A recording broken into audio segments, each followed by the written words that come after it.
This is the Sony Tablet S, the first Android device, possibly the first Android device, manufactured by Sony, not to be confused with Sony Ericsson, just Sony. And this is a 9.7-inch honeycomb 3.2 device, so it's pretty, in terms of software, it's pretty cutting edge, in terms of the operating system itself. The most unique thing about this 9.7-inch tablet is its unique design here. It's got this little very nice fold kind of design. So the good thing about it is that when you place it on the table, the display kind of tilts slightly towards you, which makes it slightly more comfortable to read. I mean, I say slightly because it's slightly tilting. It's not like a stand that you put it out at a much better angle. So it's so it does make it more comfortable. But unfortunately, when you want to use the device portrait and you put it on a table, then it's kind of strange because the screen is tilting towards one direction. But when you hold it portrait, it feels very nice because it feels like you're holding a book with the pages folded backwards. So that, in that sense, is kind of cool. But let's take a look at the rest of the hardware itself. It definitely is a very head-turning design because of this, and very unique, beautiful design that you can use to show off when you put it on the table. So on this side you have the 3.5mm headphone jack. So over here you have a dust cover that reveals a USB port for syncing and transferring documents, definitely not for charging, alright. And then you have a SD card slot over here, so which you can leave the card inside there and then close the cover, which is a nice thing, so it's like a permanent memory upgrade. Okay. At the bottom here you have the proprietary charging connector. I really hate this connector, I'm just saying it, because the connector just kind of latches on to the device itself, so it latches on very loosely. I don't know why Sony likes to use this kind of connectors.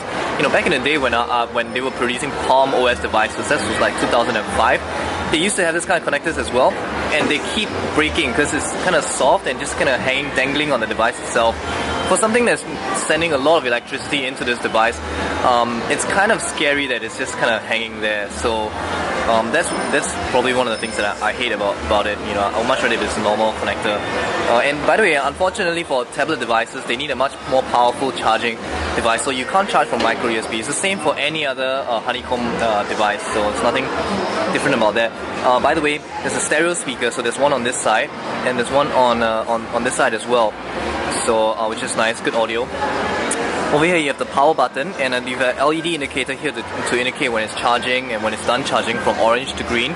Volume control over here, and you have a reset pin here in case the device crashes. Because it's an internal battery, so you can't change the battery, you can't pull out the battery to reset the device. You gotta poke your little paper clip in there.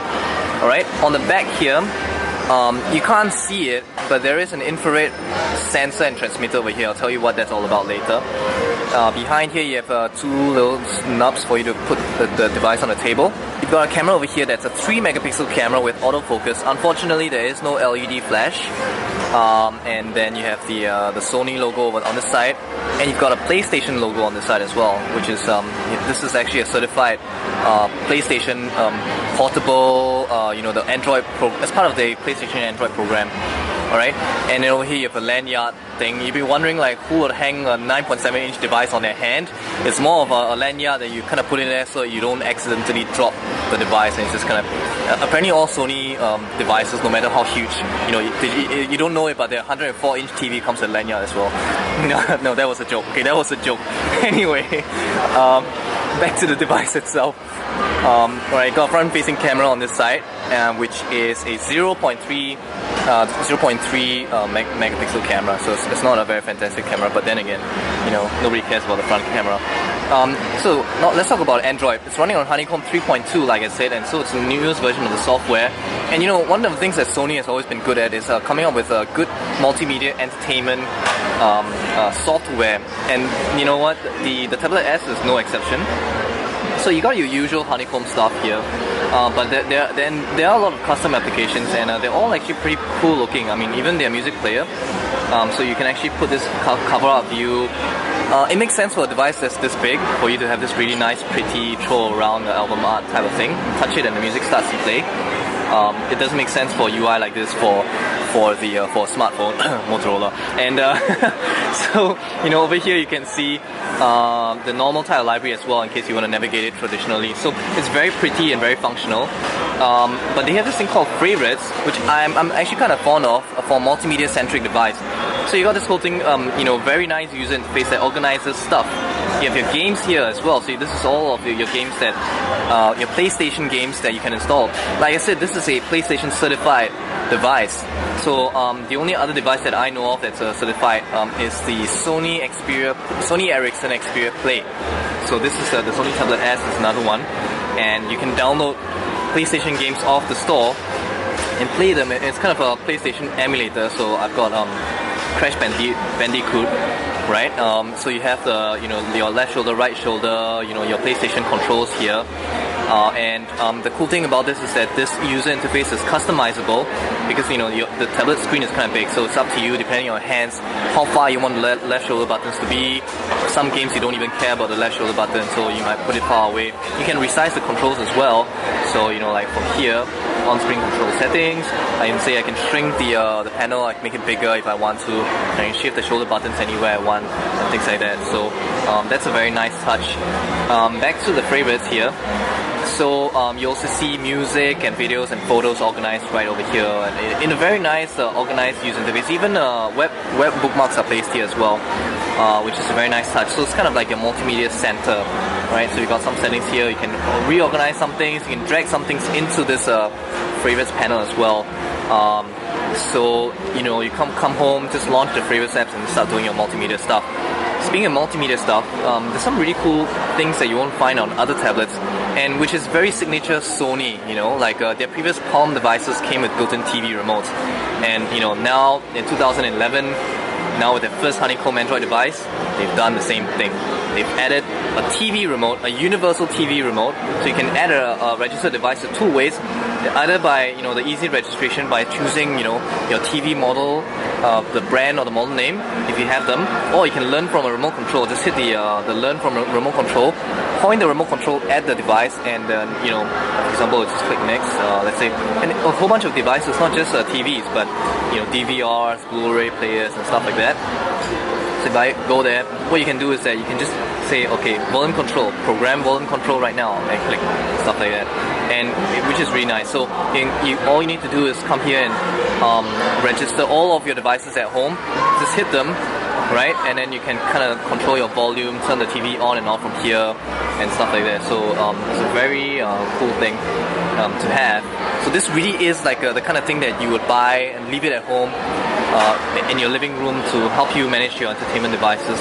Just the way that Sony is famous for doing, They've also got another remote, which unfortunately we don't really have an opportunity to try because we don't own that many Sony stuff, which is the media remote, and apparently it's supposed to be proprietary with Sony's TVs and Blu-ray players, so you will be able to take advantage of them if you own a lot of Sony entertainment stuff at home.